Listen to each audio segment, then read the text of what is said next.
Welcome to this Mindful Monday.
Welcome to this final episode of Mindful Mondays for the Mindfulness of Dharmas.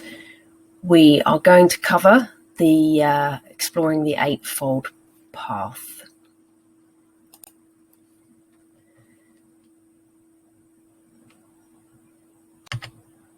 So let's start with going through. We're going to look at what actually is the eightfold path, and then why to follow it, and then how to stay on the eightfold path, and do a meditation practice on it too, and then look at observations from feedback, and then the invitation to do the work.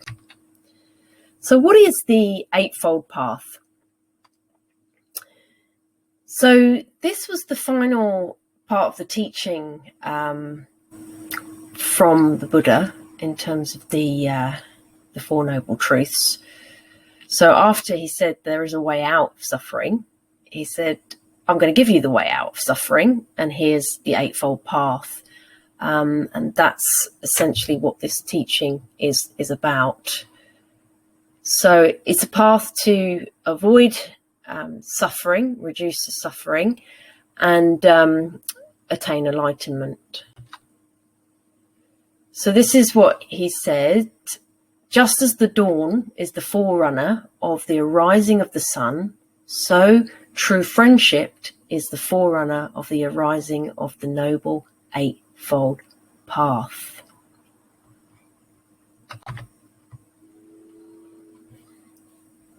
So let's look at what it actually is.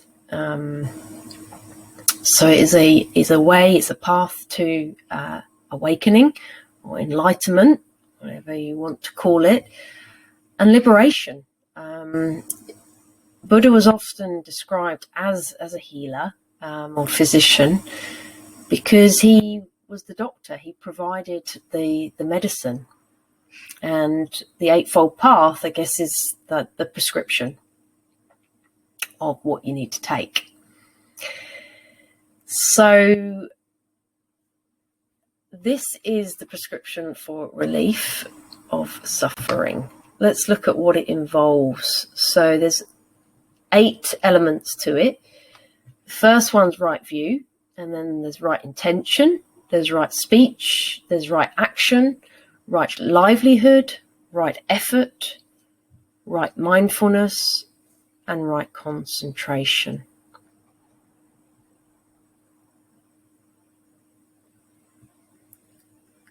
I guess it's important to note that these are not sequential. They can be developed, together at the same time as you go through. So right view, right thought. This element supports the wisdom and understanding. So it's right understanding. It's seeing things as they truly are. Now let's just clarify the word right. So it's not the same as right or wrong. It's correct understanding. And correct to the point that the Buddha has tested it out. And it's up to you to test it out too. So that's the meaning of right in this context for all of the eightfold path elements. So right view, right thought supports the wisdom and understanding. So you can start to see things clearly as they are, and you see a thing in its true nature without a name or label. And it goes much more than an intellectual understanding of it. It's a penetration. So it's a deeper penetration. Understanding is a deeper sense of knowing how things truly are, of a deep knowing and understanding it and applying it to your life. Right intention. So right intention is about the correct intention. It's avoiding thought attachment. It's the about to moment when you're just about to do an action. What's your intention behind it? It's avoiding thoughts of hatred, and there's no harmful intent in correct intention. So this is a very important element, because a lot of our actions sometimes are automatic and we don't think about what the consequences are. So really get present to this about to moment, and you can develop that through the mindfulness practice. Right speech. So this is correct speech. Refraining from lying, so telling the truth. And it's avoiding divisive speech. So if there's any speech that's going to cause any upset to the other person, say like sarcasm or perhaps facetious speech, where you're trying to catch someone out or manipulate somebody. And it's also not speaking harshly. So really having that element of compassion when we speak. So maybe speaking with a gentler tone of voice as opposed to an aggressive tone of voice. Avoiding senseless speech. So this is kind of idle chatter or gossiping that don't really lead to any positive outcome. So it could be just using words just to fill the moment, as opposed to really thinking about what you say before you speak. Right action. So correct action is refraining from physical misdeeds, which is killing, stealing, and sexual misconduct. So it's really understanding your action and to really get present to right action is through mindfulness, to see if there's an action and it led to a negative outcome or some suffering, then to trace it back and think, actually, what role did I play in that? Was it the right action at that time to take that? Right livelihood. So Buddha was a practical teacher. He understood that we all have to go and earn money or some kind of income to survive. So he basically said, you can do this by earning money from doing something that doesn't cause harm to others, directly or indirectly. So some examples of that is being part of a company that supports slavery, or a company that sells weapons that indirectly are going to cause harm. Animals for slaughter, intoxicants, so dealing with drugs, earning money from drugs, poisons, that you're poisoning others through that. These are all examples of not having the right livelihood. So some examples of having the right livelihood would be like working for a charity. So you're doing something that's going to benefit others. It could be doing coaching or something like that so people can start to have a better life. Or it could be something that you're adding value to people. So even like driving a bus, that you're serving people to get to work or to get to places to facilitate the movement.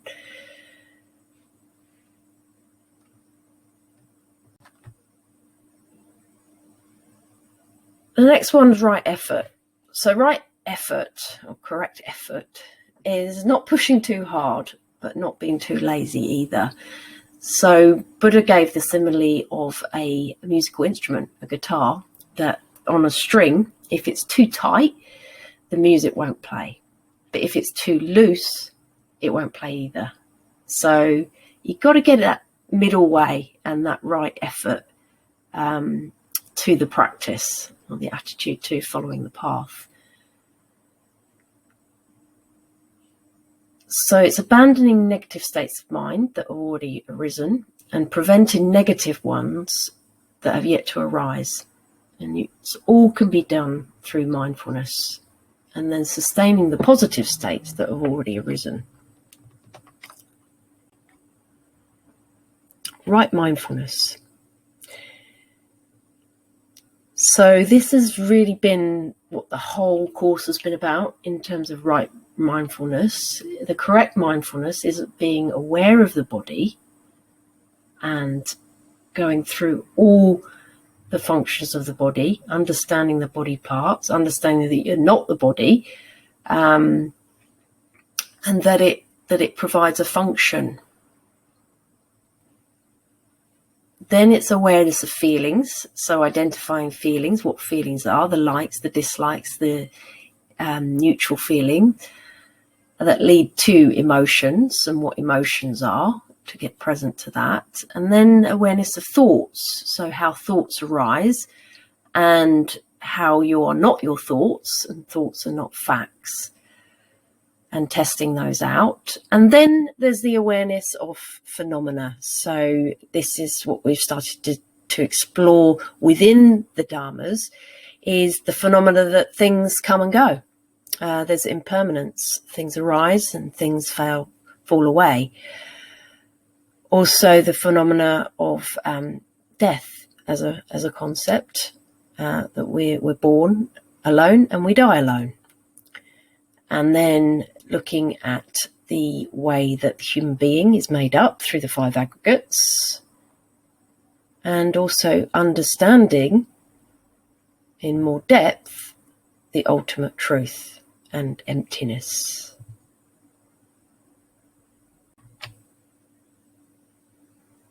Right concentration is really having that correct concentration. So you're focused and you're in the moment. It's this one-pointedness, this samadhi. You're not having any distractions. You're liberated from the mind because you're not swayed by the mind in any way. You know what you need to do and you're doing it. Fully aware in the moment. So those are the elements of the Eightfold Path. Impartial, compassionate, brave, and understanding. These are the traits that come with putting the Noble Eightfold Path into practice. By following this path, anyone can become the kind of leader the Buddha hoped to see, a leader of peace.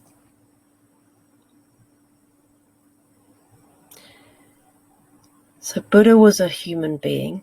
He believed that anyone can become enlightened. So you can too. And it's about doing the work and putting the Noble Eightfold Path into practice. So if we understand a little bit about why to follow it, that can give us the motivation to do this. So it's really to get a clearer understanding of the way things are. Because we spend a lot of time sometimes in delusion and thinking things are different to how they really are. So you can reduce suffering that's caused by yourself. But then when you get present to your own suffering, you can start to understand that in others. And that can help your relationships because you're able to develop this sense of empathy and be there, really be present to those around you. And that will improve all interpersonal relationships. And this is kind of the crux of why we suffer. Most of our problems are caused by interpersonal relationships. So if we can improve those relationships, we're going to live a more happier life. You're also able to develop concentration and mindfulness. So you're able to achieve things and be focused on what you want to get out of your life. And if that's to reach enlightenment, then that's the goal for you. But we're all different in terms of where we want to go. And it's about the eightfold path gives you a guideline, basically, of what to follow.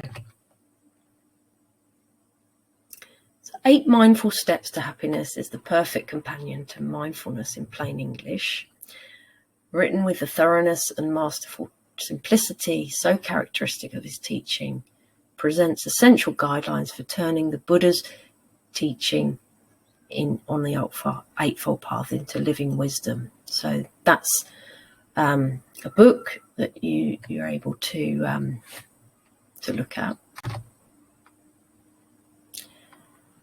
How to stay on the eightfold path. So let's say we've decided, yes, we're going to do it. We're going to follow that eightfold path.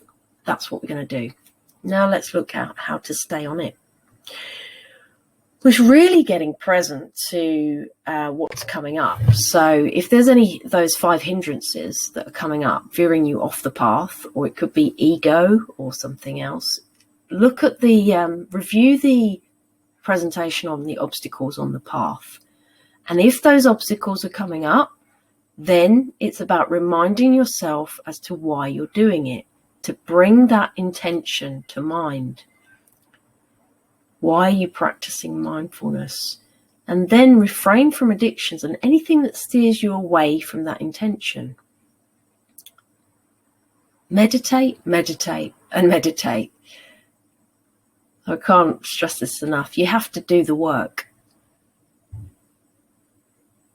Incorporate mindfulness in everyday life. So you can start to think, how can I do it with walking, speaking, exercising?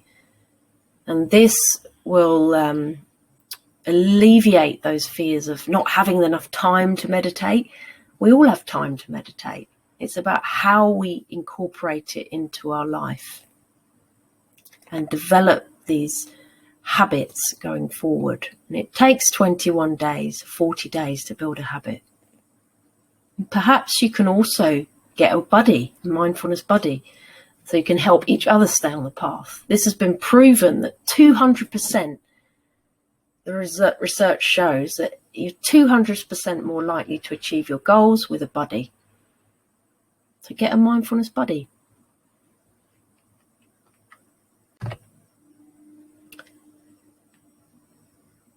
Now let's get present to the felt experience of following the eightfold path and what it brings to our life.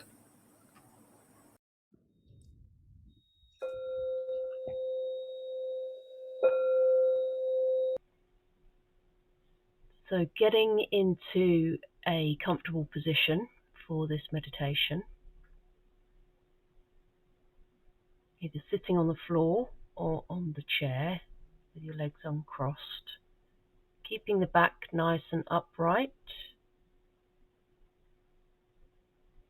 and just half closing the eyes, placing one hand on top of the other, just resting your hands on your thighs.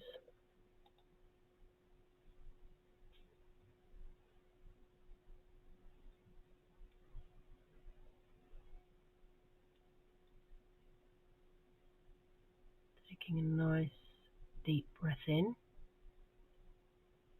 and as you breathe out, relaxing your shoulders.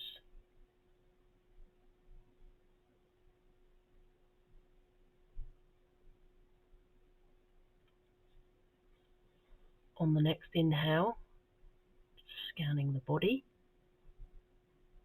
from the head all the way down to the toes.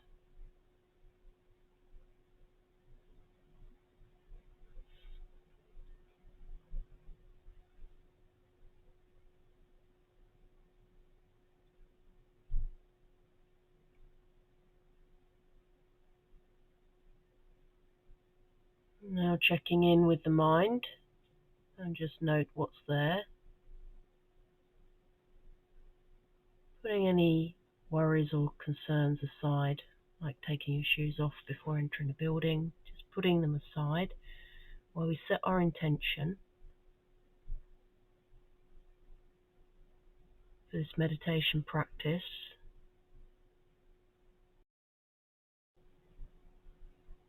To get present to mindfulness of truth, the Dharma, the Buddha's teaching.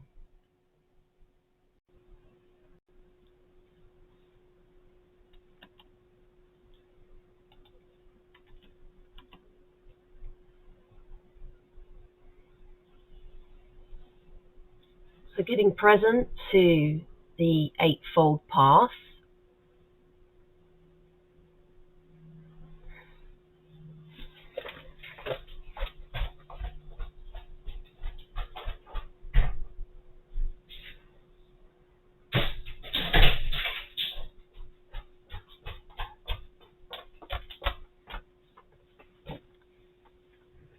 so getting present to the eightfold path, being the fourth noble truth and the way to awakening. Getting present to that this teaching that was identified by the Buddha is a prescription for relief, liberation from suffering.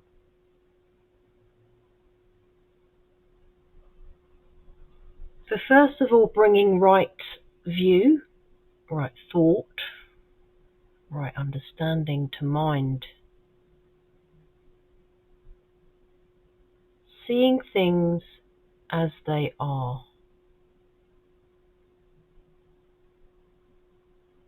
Not just understanding, but really knowing that this is how they are. Get present to what it would feel like.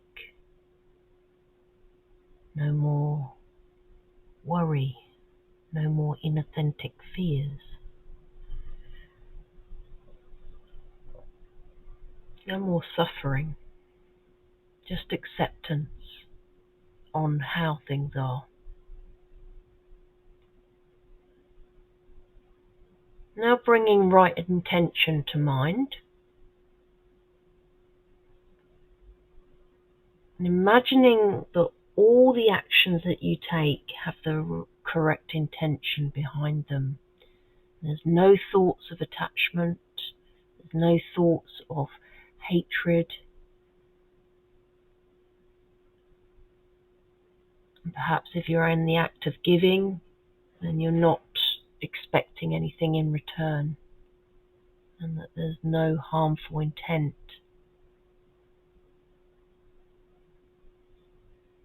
Get present to the feeling and the results of right intention. Reduced karma,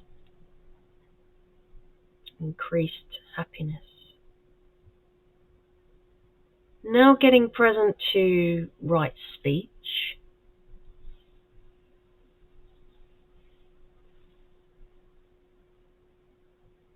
So imagining that all the words that are spoken are in a non-violent communication way. So it avoids divisive speech, you're not harsh, and that every word that is uttered has a purpose, and that you're not talking badly about anybody. You're not talking about people that are not present.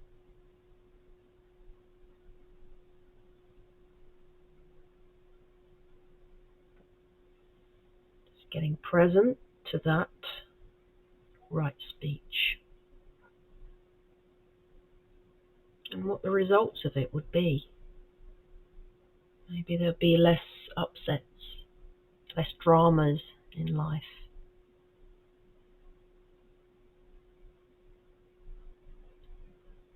And moving on to right action. So refraining from killing, stealing, sexual misconduct. So getting present to every action that you do being of a correct action, what it would feel like. The absence of guilt, the absence of rejection.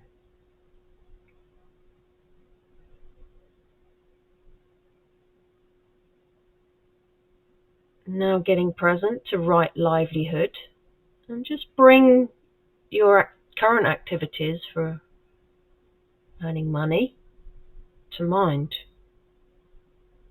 Do they cause harm to others, directly or indirectly?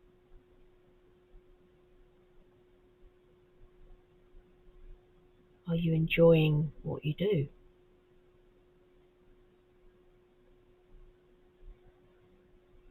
Is there something else that you could do to make the world a better place? If so, how would you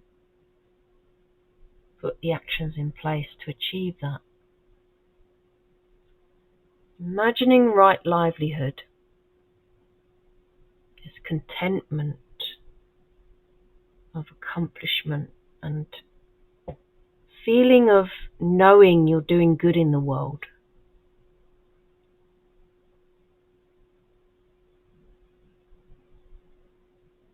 And now going to bringing right effort to mind. So the right effort with regards to anything in life.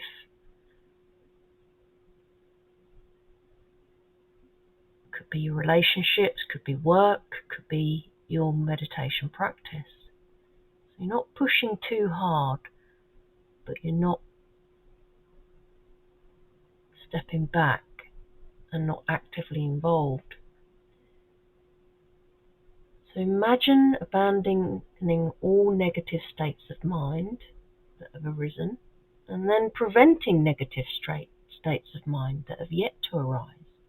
What would it feel like? Less frustration, less anger, less guilt. Would you have more energy? And then sustaining positive states that have already arisen. How would that make you feel? Would you have increased joy, happiness, fulfillment?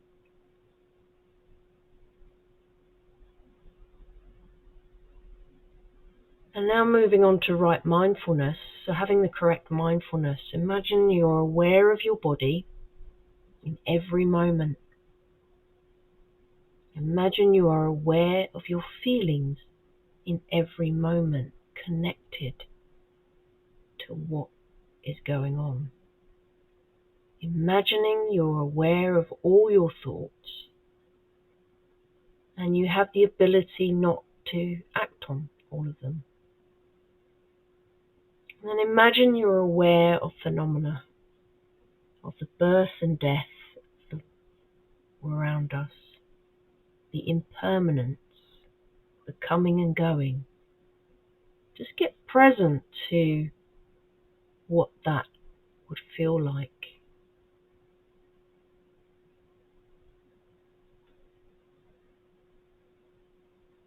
Be a calm, tranquil person, wise, respected, person full of compassion and empathy for themselves and others.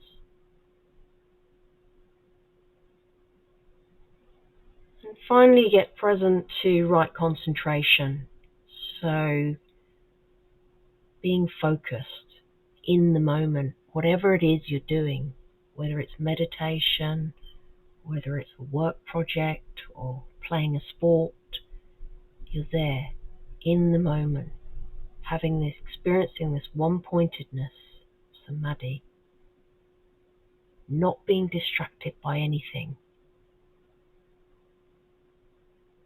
not being controlled by the mind. Just get present to what it feels like to have right concentration.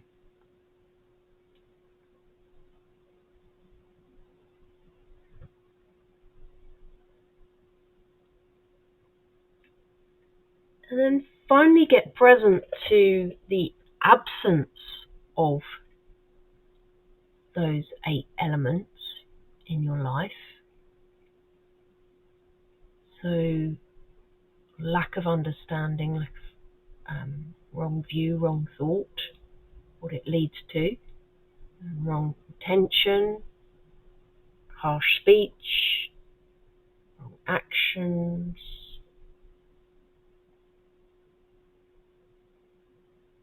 wrong livelihood,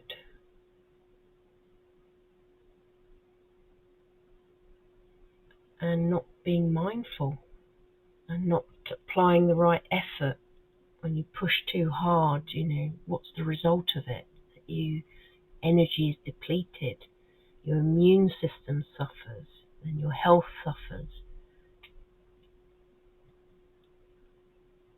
And concentration, when you don't have that focused concentration, your mind wanders from one thing to the next, and you're chasing your tail, full of restlessness, and not achieving anything.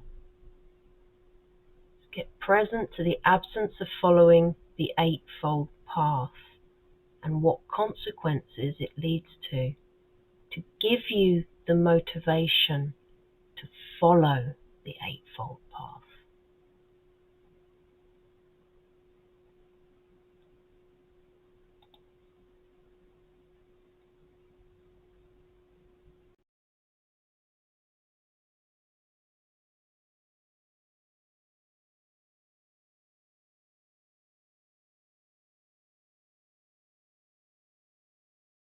The next inhale, just scan the body from the head all the way down to the toes.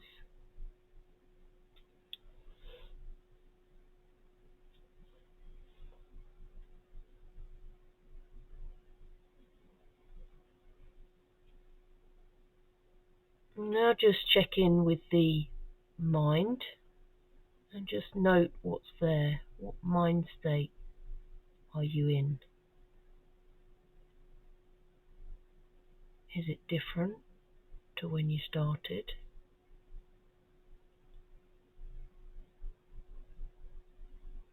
Just note what it is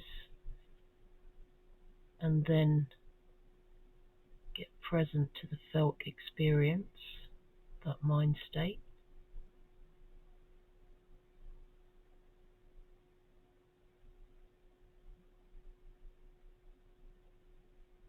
And then perhaps investigate where it's come from.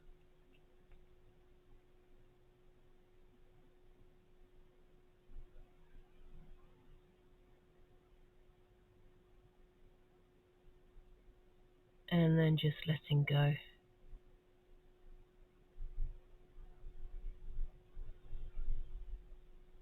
Getting ready to open your eyes and come back into the room.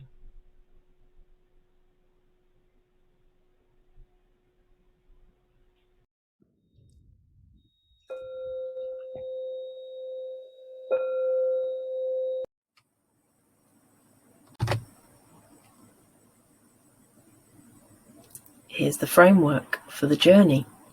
Recognize, acknowledge, investigate, non-identify. So just take some time and just think about what your experience was with the Eightfold Path. What feelings came up? What did it feel like in the body? What was the felt experience? Are you inspired to continue on this path? If you're not, what's coming up? What obstacles stand in your way? Here's the invitation to do the work. So get present to the Eightfold Path. Each element, meditate on each element. Investigate if any hindrances are holding you back. Watch the Dharma talk on the Eightfold Path. Practice, practice, practice, and test it out for yourself. So test each of those elements out. Start, say, right, I'm going to do like this month. The next month, I'm going to just do right speech. I'm going to see what results I get from it. Test it out. Be practical. Be scientific with your practice so you can see the benefits. Here's the list of resources. So if you have any questions, please get in touch or attend a live class. Find a mindfulness buddy to practice with. But this is ultimately the Eightfold Path. This is what Buddha said. He who walks the Eightfold Path with unswerving determination. Unswerving. So you're not being swayed by those 8 worldly winds, is sure to reach nirvana.